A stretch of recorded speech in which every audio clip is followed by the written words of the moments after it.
Olá, pessoal. Eu tô tomando um chazinho aqui porque assim, às vezes é bom, sabe? Não, para relaxar, né?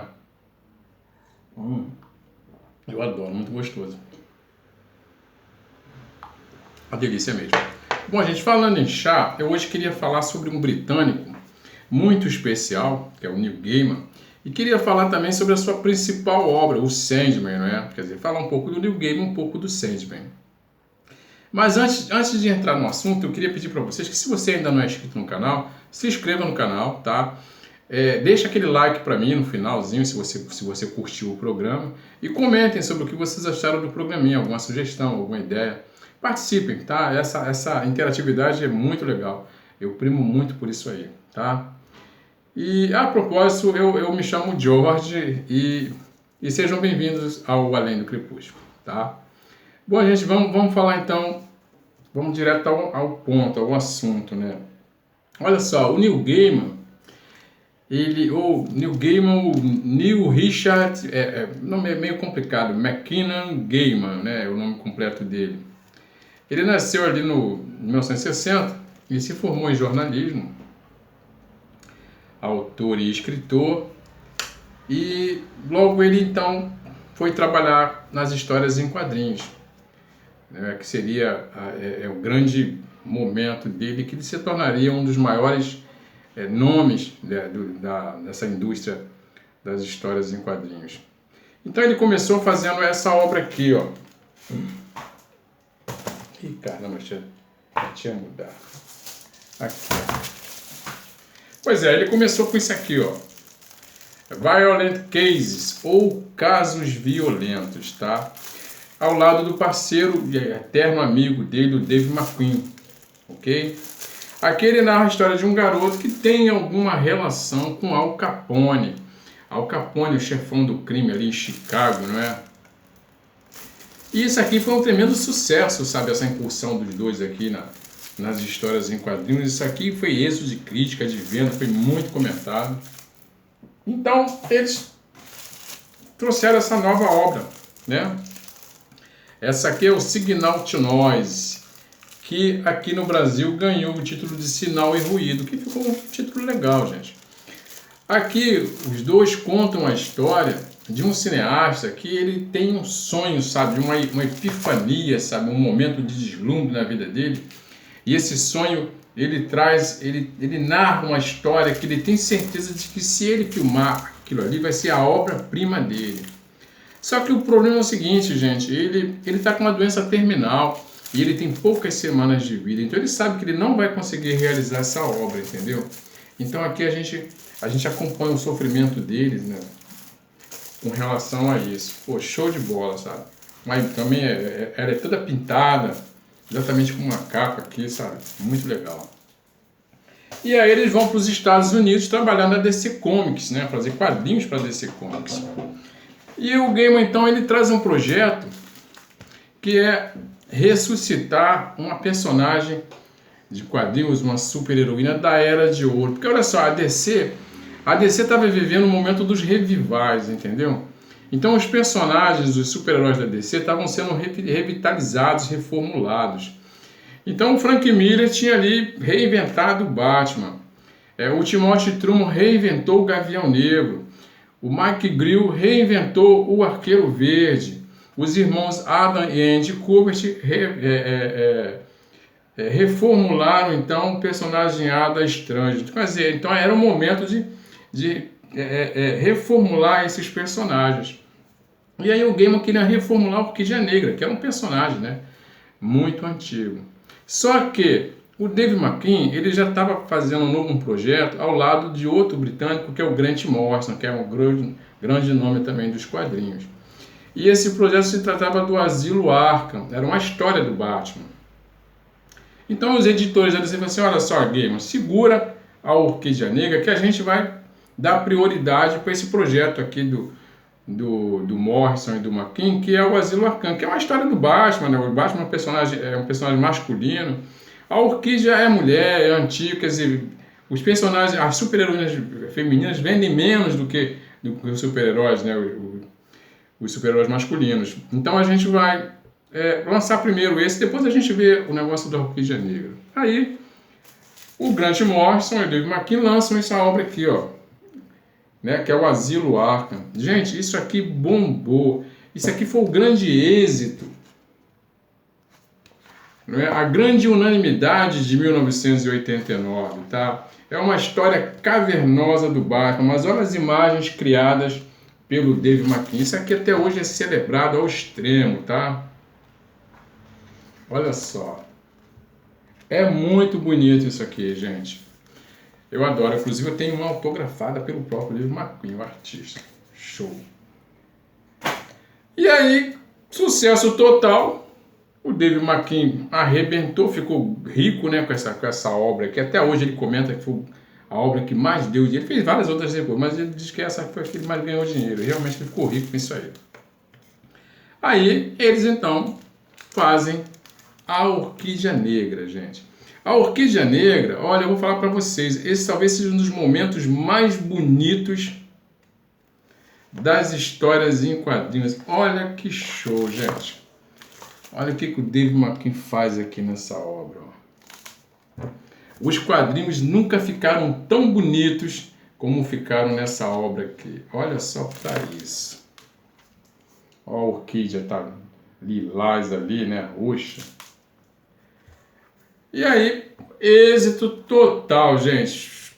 Êxito de crítica. Isso saiu no jornal. Ah, os quadrinhos agora estão mais coloridos, estão mais realistas e tal. E aí, a DC gostou tanto que chamou o Neil Gaiman e falou assim, olha, cara, eu quero que você reinvente um outro personagem antigo. Eu quero que você reformule um outro personagem que também é lá da Era de Ouro, chamado Sandman.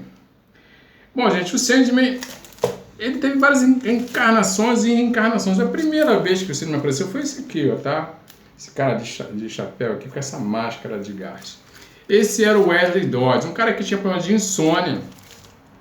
Então, à noite, ele botava essa roupa aqui e ele tinha um gás especial que ele jogava nas pessoas, a pessoa dormia, né? Como o Sandman, tá? Bom, o Sandman também, ele é baseado, inspirado num personagem ali do folclore português, que é o João Pestana, tá?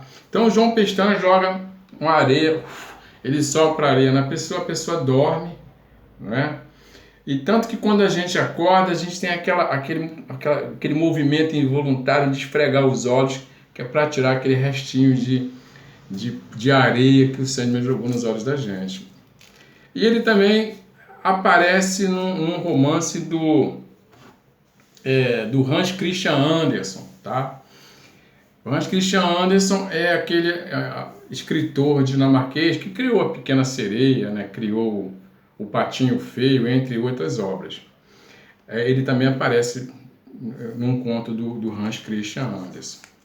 Bom, a segunda encarnação do Sandman foi essa aqui, ó, criada pelo Jack Kirby, né, de Joe Simon, tá vendo? E aqui ele conta a história de um indivíduo que é o Garrett Sandford, e que ele tem um poder, ele entra numa dimensão que é a dimensão onírica, tá? E dali ele consegue ver um monte de coisas. E aí ele põe esse uniforme aqui, tá vendo? Não é? Aqui já tá bem no estilo de super-herói mesmo, tá vendo? Aquele colante, né? A tal cueca por cima da calça, tá vendo? E ele tem dois ajudantes, que é o Bloop e o Blop. São dois monstrinhos que ajudam ele, eles têm superpoderes e ajudam ele. Mas depois ele sai de cena, tá? Ele sai de cena. E o Bloop e o Blop, então, eles ressuscitam um indivíduo chamado Hector Hall. Hector Hall é casado com a Hipólita Hall. A Hipólita Hall, gente, esse nome Hipólita é uma referência também àquela personagem da mitologia grega, que é a rainha das Amazonas, que é a mãe, inclusive, da Mulher Maravilha, tá? Nossa. Pois é. Então esse aqui seria a terceira, teve a segunda e a terceira encarnação do Sandman. Só que o Neil Gaiman falou assim, gente, tá legal, mas eu não vou por aí não, eu vou fazer uma outra coisa. Aí ele cria o Morpheus. Morpheus, gente, é como é o nome do deus dos sonhos da mitologia grega, né? Que, aliás, é o nome daquele personagem ali do Matrix, né? O Lawrence Fishburne faz, né? É o Morpheus, que é o deus do sonho. E aí ele conta que o Morpheus, ele não é exatamente um deus grego, ele é um perpétuo, é uma raça, tá? Que ela existe antes, ali nos primórdios da criação do universo. Eles não são designados como deuses, porque os deuses, eles morrem quando eles deixam de ser adorados. E indiferente do que os seres humanos gostem ou não, deixem de gostar, isso não influencia em nada neles, eles existem já há milhões de anos, tá?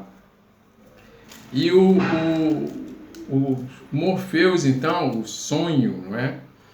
Ele tem mais 6 irmãos, são 7 perpétuos, tá? Então a gente tem o sonho, tem a morte, tem o destino, tem o desejo, o desespero, destruição e o delírio, a delírio. E engraçado, todos eles começam com a letra D, né? Quer dizer, destruição, destino, delírio, desejo, né? E no caso do sonho e da morte, com a questão da tradução, a gente perdeu essa característica aí, mas é destino, que é sonho, dream, né? E morte é death. Pois é, e aí ele cria esses personagens e conta que ali no século XIX, uma sociedade de estudiosos do ocultismo, né? Eles fazem um ritual para aprisionar a morte, eles querem ficar imortais. Só que em vez de aprisionar a morte, eles acabam aprisionando o sonho. E aí o sonho fica numa redoma mística, preso durante 70 anos, gente. Durante 70 anos acontece um monte de coisas. Como o sonho está preso, existe uma doença que acomete, uma praga que dá nas pessoas, que chama-se a doença do sonho. Então muita gente dorme e não acorda mais. Esse fato, gente, é verídico, isso aconteceu. Então o Neil Gaiman pegou esse dado e colocou na história, tá? Uma outra coisa interessante é que um indivíduo não conseguia dormir, que é o Wesley Dodds, então ele pega usando um capacete, quer dizer, essa máscara que imita um personagem que ele vê nos sonhos dele, então ele se torna o primeiro Sandman, tá? Daí é que existe o Sandman, o primeiro, né? O Wesley Dodds, tá? E aí, enquanto ele fica preso, essas coisas vão acontecendo, vários pesadelos do mundo dele, do sonhar, eles vêm para a Terra. Quando ele finalmente consegue libertar, compete a ele agora, ele volta para o mundo dos sonhos, né? Para o reino dele, e ele encontra ele todo destruído. Aí é que ele fica tomando conhecimento dessas coisas. Então ele precisa recuperar alguns artefatos que ajudam ele na administração do sonhar. Então ele vem para a Terra.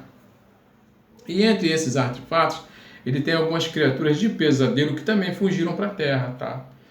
E aí que a gente vai encontrar o tal do Brute e o Globe, que são pesadelos criados por ele. E são esses pesadelos, esses dois monstrinhos, que ressuscitaram, né, o Hector Hall, entendeu? Então, quer dizer, aí ele traz também para a costura o Sandman da Era de Prata.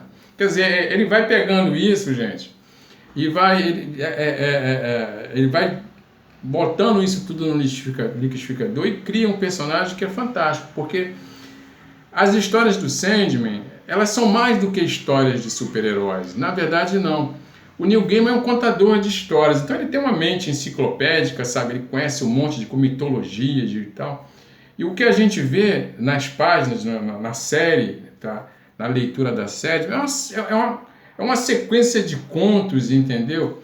De lendas. Aí ele envolve mitologia grega, mitologia nórdica, mitologia japonesa, tectônica.